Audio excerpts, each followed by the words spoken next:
दोस्तों बहुत बहुत स्वागत है आपका अपने चैनल पर। और मैं अभिषेक शर्मा इस वीडियो में आपके लिए एक स्पेशल इन्फॉर्मेशन लेकर आया हूं, पूरा एनालिसिस करने के साथ। शुरू से लेकर आखिर तक आप इस वीडियो को देखें, सुनें। कोई डाउट या क्वेरी हो तो कमेंट करके पूछें। यह खबर है मध्य प्रदेश में जितने भी एग्ज़ाम होते हैं जो खासकर पीईबी के द्वारा कराए जा रहे हैं उसको लेकर, जो बहुत महत्वपूर्ण है। अगर आप प्रिपरेशन कर रहे हैं किसी भी जॉब के लिए तो ये वीडियो आपके लिए ही है। और आपको पता होगा यह एक ऐसा चैनल है जहाँ पर आपको ऑथेंटिक, रिलायबल और करेक्ट इन्फॉर्मेशन मिलेगी। मेरा कहना ये रहता है कि मैं भले ही थोड़ी सा लेट आपको जानकारी दूं, चैनल पर वीडियो हो सकता है थोड़ी सा लेट आए, लेकिन 100% सही और एकदम शुद्ध वीडियो आपको मिलेगा। ऐसा नहीं कि एक दिन में 4-4, 5-5 वीडियो आपको दिए जाएं। उन वीडियोज़ में अपनी खुद की पब्लिसिटी करने के लिए या सब्सक्राइबर बढ़ाने के लिए या पॉपुलर होने के लिए कुछ भी बोला जाए, ऐसा कुछ भी नहीं होता। यहाँ पर जितने लोग जुड़ें, ऑनेस्ट लोग जुड़ें, भरोसा करने वाले लोग जुड़ें और एक जगह पर टिक कर रहे हैं। आप लोगों का भरोसा ही मेरी ताकत है।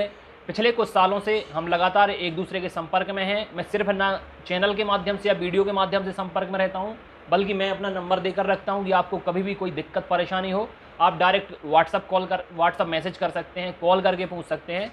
क्योंकि मेरा उद्देश्य है कि आपको सही जानकारी मिले, आपकी प्रिपरेशन हो और जिस चीज़ से आप जुड़े हों वो आप तक पहुँचे और आपकी जॉब में सिलेक्शन आपका होना चाहिए। ये मेरी पूरी कोशिश रहती है और यही मेरे जो चैनल है पूरा कंप्लीट परिवार होता है। आप लोगों के सबसे मिलकर ये पूरा परिवार बना हुआ है। हम एक दूसरे का पूर्ण सहयोग करते हैं।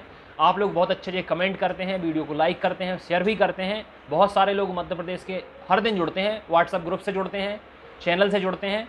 तो मेरा यह फ़र्ज़ बनता है कि आप तक जो इन्फॉर्मेशन पहुँचाऊँ वो 100% सही हो। घबराहट, जल्दबाजी में या कुछ भी सबसे सुपीरियर बनने के लिए मैं ये कोशिश कभी करता नहीं, लेकिन अपनी इन्हीं चीज़ों की वजह से मैं एक्सपर्ट के चैनल के नाम एक्सपर्ट लग गया है। क्योंकि हर कोई एक तरफ होता है और मेरा चैनल एक तरफ होता है। चाहे वर्ग 3 की एग्ज़ाम इन्फॉर्मेशन देने की बात हो, जैसा कि आप सबको पता होगा कि वर्ग 3 की एग्ज़ाम डेट न्यूज़पेपर में आ गई थी कि एडमिट कार्ड आने वाले हैं, 10 दिन के बाद पेपर होने वाले हैं। अभी ये न्यूज़ वायरल हुई थी, एक हफ्ते के अंदर ही शायद वायरल हुई थी कि 15 सितंबर से आपके एमपी पुलिस के एडमिट कार्ड आने वाले हैं। यह एक ऐसी खबर थी जिसने मुझे भी चौंका दिया था कि पीईबी के स्पेशलिस्ट होने के बावजूद मुझे ये जानकारी नहीं लगी कि एमपी पुलिस के एग्ज़ाम होने वाले हैं और एडमिट कार्ड आने वाले हैं। कुछ नहीं, मैं देखता रहा, बहुत सारे चैनल्स ने बताया कि एडमिट कार्ड आने वाले हैं, एडमिट कार्ड आने वाले हैं। मैं भी देखना चाहता था कि भाई ऐसा कौन सा सोर्स है, ऐसी कौन सी खुफिया एजेंसी है जिनने इन चैनल्स को खबर दे दी या बता दिया कि एग्ज़ाम होने वाले हैं एमपी पुलिस के, जबकि पीबी तो एंट्रेंस एग्ज़ाम भी नहीं दे रहा है। वो इतना बड़ा एग्ज़ाम कैसे करा लेगा? देखिए, मैं आपको बताऊं, समझदारी तभी होती है जब आप अपना कॉमन सेंस, ह्यूमर यूज़ करके न्यूज़ बनाएं, पूरा एनालिसिस करके बनाएं। मैं कभी इस पर न्यूज़ नहीं बनाता, ना आप तक इस पर पहुंचाता हूं, क्योंकि जिम्मेदारी मेरी होती है, जवाब मुझे देना पड़ता है। मैं आप तक ऐसी खबर नहीं पहुंचा सकता कि मुख्यमंत्री ने ऐसा कह दिया या न्यूज़पेपर में ऐसा आ गया तो अब ऐसा होगा। मुझे पता है कि न्यूज़पेपर में आने वाली खबरें अगर 90% सही होती हैं तो 10% झूठ भी होती हैं। हरिभूमि न्यूज़पेपर ने निकाला था कि वर्ग 3 के एग्ज़ाम के एडमिट कार्ड आने वाले हैं। बहुत सारे यूट्यूब चैनल ने उसको आधार बनाकर आप तक खबरें पहुंचाई, आपको भ्रमित किया, लेकिन मैं अपनी बात पर टिका रहा। मैंने कहा ऐसी कोई खबर जो है वो सरासर गलत है, ऐसा कुछ होने वाला नहीं है, क्योंकि मेरा लिंक डायरेक्ट पीबी से रहता है। पूरी जानकारी छानाबीनी करने के बाद, एनालिसिस करने के बाद आप तक पहुंचाता हूं। इसलिए मैं बार बार कहता हूं कि इस चैनल से जितने लोग जुड़े हों ना, भटकने की ज़रूरत तो कहीं पर है नहीं। और आप खुद मेरे बिहाफ से डंके की चोट पर दूसरों से कह सकते हो कि ये जो खबर आपने सुनी है या ये जो खबर आप लेकर आए हो कहीं से भी, किसी भी चैनल से, ये सरासर गलत है। मैं खुद ही कॉन्फिडेंस रहता हूँ, फुल कॉन्फिडेंट रहता हूँ, पूरे कॉन्फिडेंस में रहता हूँ। और मुझसे जुड़े जितने स्टूडेंट रहते हैं वो भी फुली कॉन्फिडेंस के साथ अपनी बात बताते हैं, फुली कॉन्फिडेंट रहते हैं। इसलिए जितने लोग नए हों, भटकना ना चाहते हो, तुरंत इन्फॉर्मेशन चाहते हो, तो चैनल्स को सब्सक्राइब करके, बेल आइकन प्रेस करके, और व्हाट्सएप ग्रुप में भी जुड़ सकते हैं। 9981167757। मेल और फीमेल के अलग अलग व्हाट्सएप ग्रुप हैं। आपको जोड़ा जाएगा, सही जानकारी दी जाएगी और लगातार आपकी तैयारी कराई जाएगी। तो चलिए शुरू करते हैं इस वीडियो को और देखते हैं कि आज की खबर क्या है।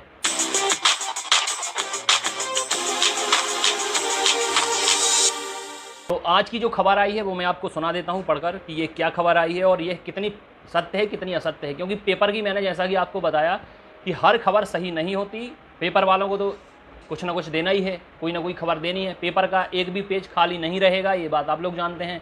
इसलिए कोई ना कोई खबर आनी चाहिए। तो आज की जो खबर है, जो मुझे बहुत सारे स्टूडेंट्स ने भी भेजी है, दिसंबर तक पीवी नहीं लेगा कोई बड़ी परीक्षा, 2.5 लाख ओवर एज का संकट है 2.5 लाख स्टूडेंट्स के ऊपर। तो देखिए, मैं यहाँ पर आपको बताऊँ,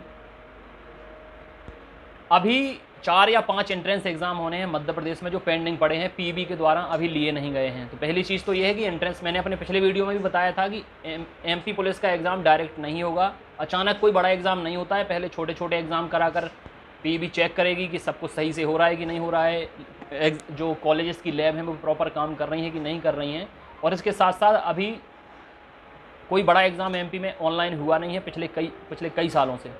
तो यहाँ पर तुरंत एमपी पुलिस का एग्ज़ाम हो जाना मुझे बड़ा संदेहास्पद लग रहा था, और इसीलिए मैंने कभी कहा नहीं कि आपके एडमिट कार्ड आने वाले हैं। इनफैक्ट मैं इंतजार ही कर रहा था कि जितने लोग बता रहे हैं कि एडमिट कार्ड आने वाले हैं उनकी बात झूठ निकले, क्योंकि ये मुझ तक भी कोई जानकारी आई नहीं थी। अब यहाँ पर साफ लिख कर आ ही गया है, दिसंबर तक पीवी नहीं लेगा कोई बड़ी परीक्षा, 2.5 लाख ओवरेज पर संकट। अब ये बात कहीं हद तक सही है, क्योंकि अभी एंट्रेंस एग्ज़ाम हुए नहीं हैं, सितंबर का महीना चल रहा है, अक्टूबर, नवंबर और दिसंबर तो आ ही गया। अब इसके बीच में 2 और बड़ी वजह हैं। पहली वजह तो ये है कि मैं आपसे लगातार बोलते आ रहा हूँ कि पीईबी है जो व्यापम ही है, ठीक है। व्यापम घोटाला जो पूरे भारत में प्रसिद्ध है, जिसमें हज़ारों ऐसे लोग शामिल पाए गए संदिग्ध गतिविधियों में, जिनने चीटिंग करके, पैसे देकर, रिश्वत देकर या धांधली करके अपना सिलेक्शन करवाया था।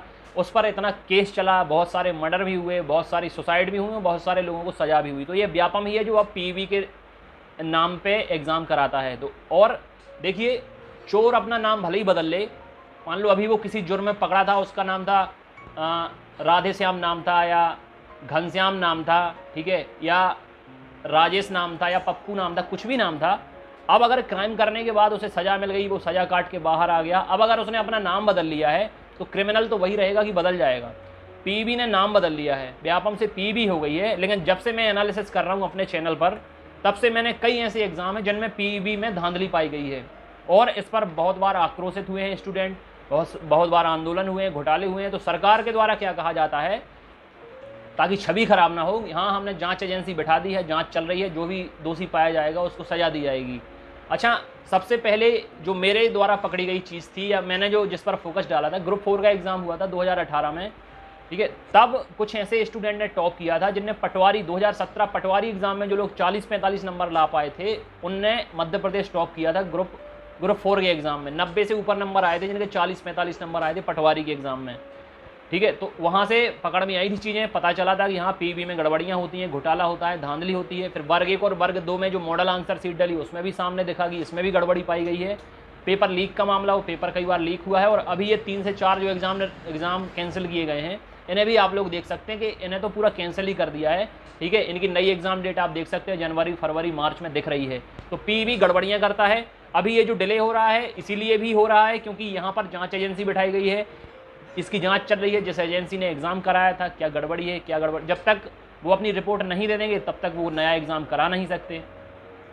और सबसे बड़ी बात देखिए, मैं किसी आंदोलन में शामिल होता नहीं हूँ, क्योंकि वहाँ क्या मिलता है, लाठी और डंडे। आप खुद बताइए, 2 से 3 आंदोलन हुए हैं, क्या मिला है?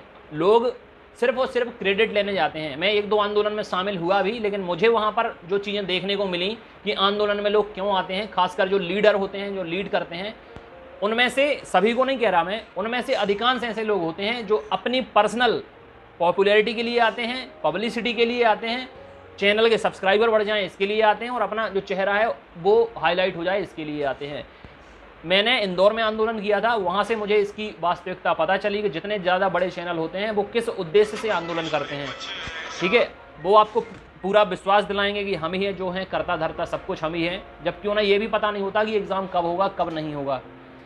आपने सामने देख लिया है कि दिसंबर तक कोई एग्ज़ाम नहीं होंगे। अब अगर आंदोलन का इतना असर पड़ा होता, मुझे पता है कि भैंस के सामने बीन बजाने से कोई मतलब नहीं है। मतलब सरकार अपने दम पे अगर उन्होंने सरकार बनाई, मैंने तो वोट नहीं दिया था बीजेपी को, और बीजेपी की सरकार भी नहीं बनी थी, लेकिन अगर बीजेपी ने तोड़ मड़ोड़ के अपनी सरकार बना ली है, तो अब वो अपनी तानाशाही दिखा रहे हैं। चाहे आप आंदोलन करो, चाहे आप भूख हड़ताल करो, चाहे आप कुछ भी करो, कैसे भी विरोध करो, उन्हें नहीं सुनना, आपकी तो नहीं सुनना।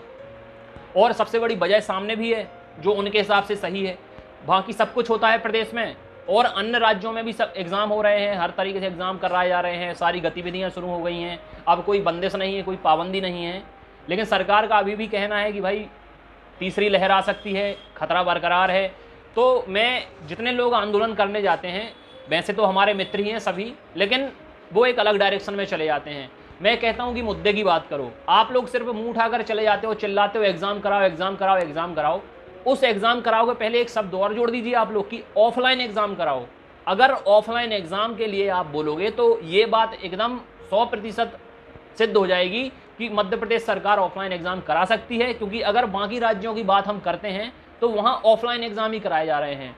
अभी रीट होने वाला है राजस्थान में, लाखों लोगों ने फॉर्म भरा है, अलग अलग राज्य से पेपर देने आएंगे, ठीक है, तो वहाँ भी ऑफलाइन हो रहा है। उत्तर प्रदेश में हो रहा है, जहाँ भी नए नए फॉर्म भराए जा रहे हैं वहाँ पर ऑफलाइन एग्ज़ाम हो रहा है। तो आंदोलन अगर करना है तो इस बात को लेकर करिए कि ऑफलाइन एग्ज़ाम कराइए।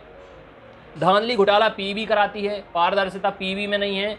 इसके साथ साथ बच्चों को असुविधाएं भी होती हैं कि हर जिले में सेंटर नहीं बन पाता, महीनों एग्ज़ाम चलते हैं, सबको अलग अलग पेपर मिलते हैं, अलग अलग कट ऑफ जाता है, नॉर्मलाइजेशन होता है।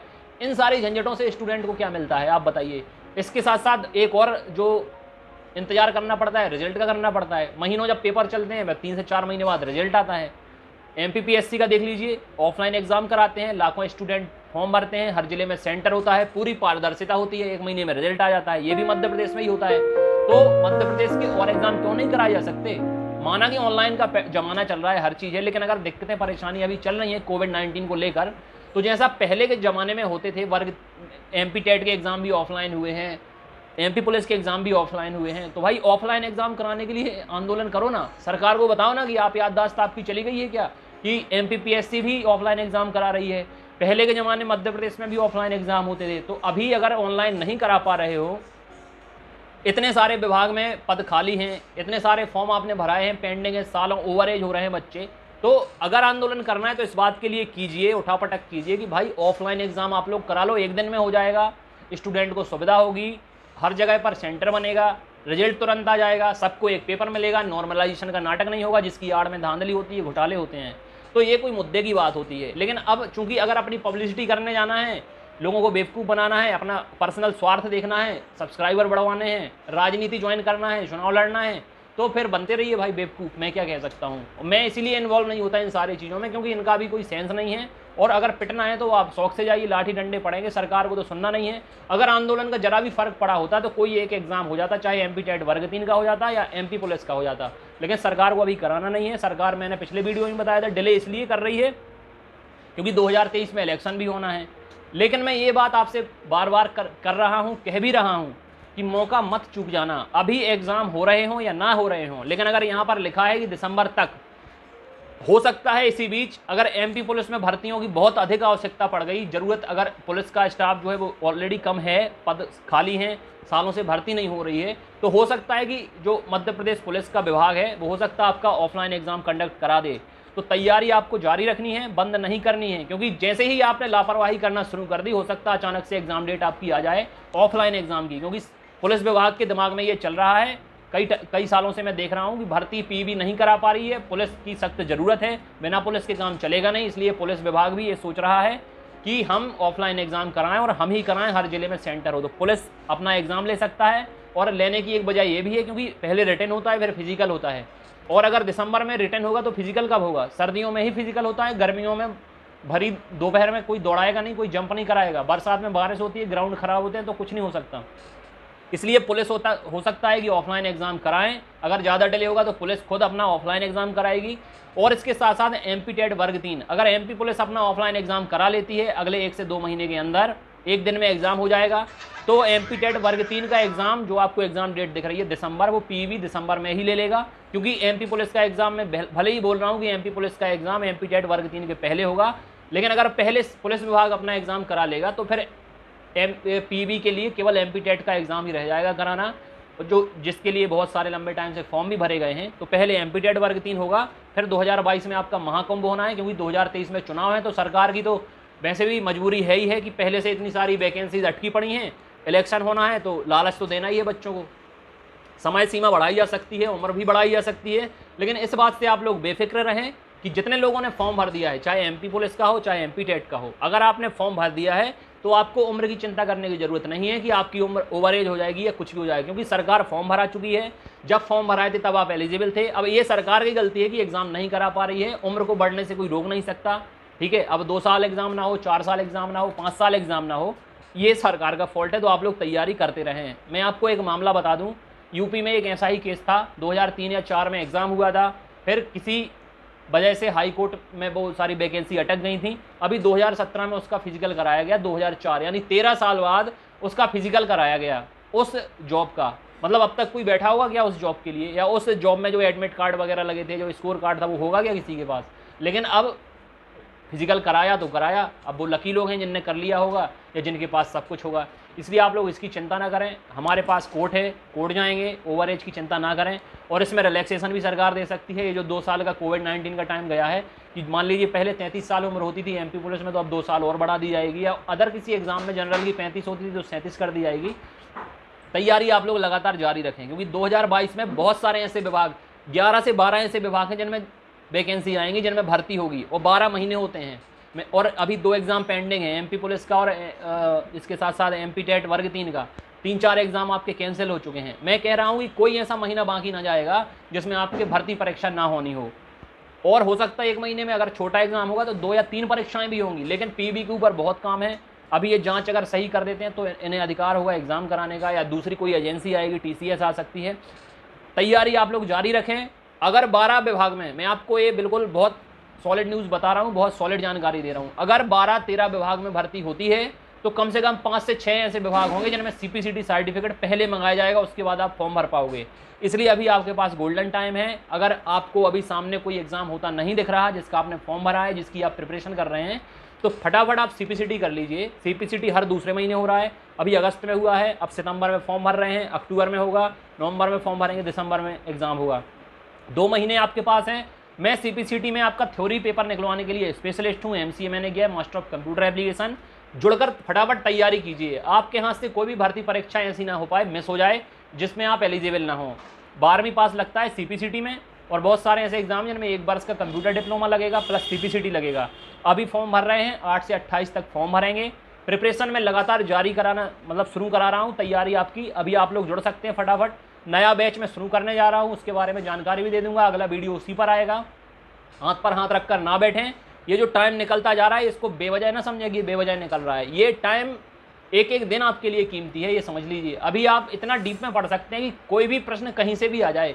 मैं आपको क्लासेस देता हूँ, नोट्स देता हूँ, टेस्ट देता हूँ, घर पर भी भेजता हूँ, मोबाइल पर भी देता हूँ। एक एक क्वेश्चन आपको मैं बताऊंगा एग्जाम के बाद कि कौन क्वेश्चन कहाँ से आया था। पीईबी के सारे क्वेश्चन जितने भी एग्जाम में आते हैं, ज़्यादातर एग्जाम का एनालिसिस करके वैसे ही क्वेश्चन आपको एग्जाम में देखने मिलते हैं, चाहे मेरी टेस्ट सीरीज हो, चाहे मेरा स्टडी मटेरियल हो। इसलिए अब इन चीज़ों को नेगेटिव ना लें। मैंने बोला पुलिस विभाग ऑफलाइन एग्ज़ाम करा सकता है, उसकी आप लोग जारी रखें प्रिपरेशन। और जितने एग्ज़ाम की प्रिपरेशन जारी रख रहे हैं वो तो करते ही चलें। सीपीसीटी भी कर लेंगे तो बहुत बेहतर रहेगा। बाकी चैनल से जुड़े रहें। यह एक चैनल है जो आपका परिवार है, जो आपको सही जानकारी देगा। यहाँ लालच किसी चीज़ का नहीं है कि ज़्यादा लोग आएँ या मैं करोड़ों लोगों को जोड़ लूँ, ऐसा कोई नहीं है। मेरा उद्देश्य है कि जितने लोग मुझसे जुड़ें, ठीक है, मैं उनके डायरेक्ट टच में रहूँ। भीड़ बढ़ाने का मुझे शौक़ नहीं है। जितने लोग रहें फैमिली मेम्बर की तरह रहें। मैं, अगर वो मुझसे कुछ पूछें तो मैं हर इंसान की बात का जवाब दे पाऊँ। जितने लोग मुझसे जुड़े हैं, जिस उम्मीद के साथ आए हैं, उस पर खरा उतरूँ और आपका जो उद्देश्य है उसको पूरा कर सकूँ। आपकी सफलता ही हमारा उद्देश्य है। आपकी सफलता में ही हमें खुशी मिलती है। अपनी सेहत का ख्याल रखें, पढ़ाई जारी रखें। God bless you, take care. कोई डाउट या क्वेरी हो तो कमेंट करके आप पूछ भी सकते हैं। Thank you.